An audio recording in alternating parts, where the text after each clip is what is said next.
Hello, my name is David Addamo, and welcome to video number 3 of the series.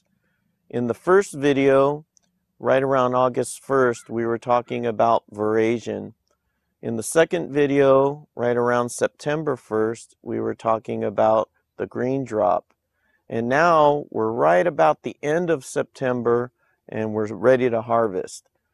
But before I start talking about harvesting and showing you the actual harvest, one of the key questions that a lot of my customers and wine club members often ask me is, how do you determine when it's time to harvest?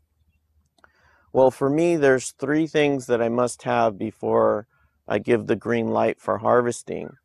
Number 1 has to be the bricks of sugar, which is the measurement of the amount of sugar that's in the grape juice. Number 2 is the most important, the flavor of the grapes and the juice. And then number 3, the proper ripening of the seeds inside of the grapes. So I'm going to go and I'm going to demonstrate those 3 items so that way you can see hands-on how I determine when it's time for harvest.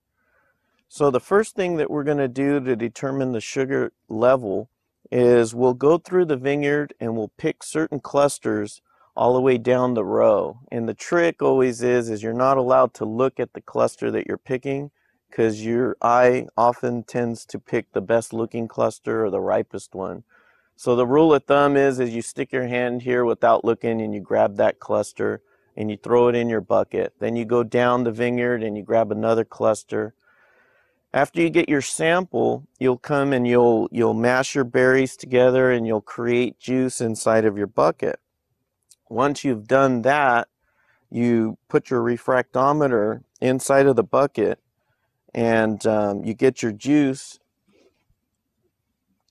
put it on top of there like that, you stick this over the top, and then you're looking through here, and inside of here there's a gauge that shows us the bricks of sugar and the level. And right now this is saying 25 bricks, which for my style of winemaking is right where I want to be. I like to be around at the lowest 24.5, at the prime 25 to 25.5 is where I like the bricks of sugar for my style. What I do is once I have the bricks of sugar where I want it, then it comes down to flavor. And very simply, with flavor and stuff, what you're going to do is you're just going to grab a cluster and you're going to taste the berries.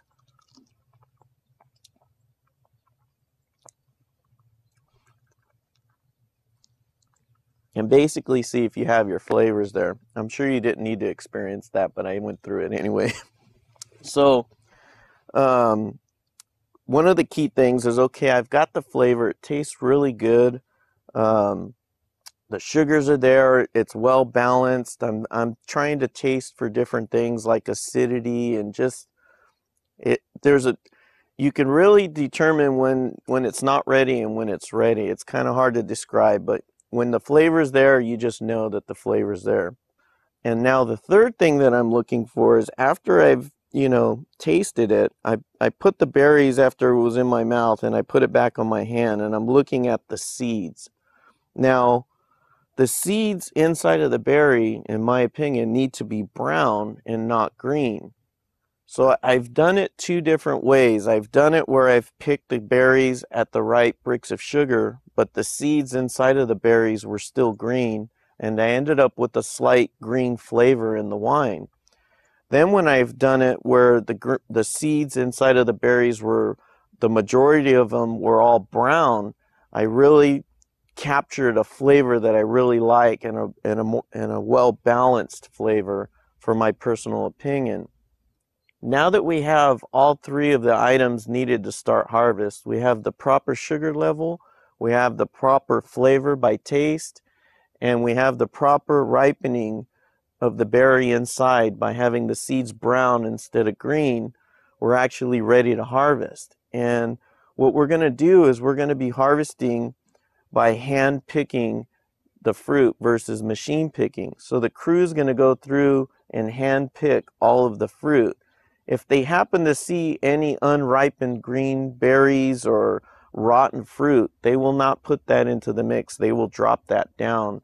But as you've seen in the prior videos, we've already went through and we have all of the vineyard properly ripened.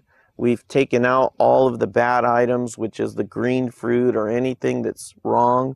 So now we've just got this beautiful set of fruit here that we're just going to go in and harvest. That pretty much wraps us up here in the vineyard end of it. The next video will be inside of the winery, and we'll go through the process and crush and destem, and then we'll be showing fermentation, and that's all the fun stuff that's still to come. My name's David Addamo, and thank you for watching.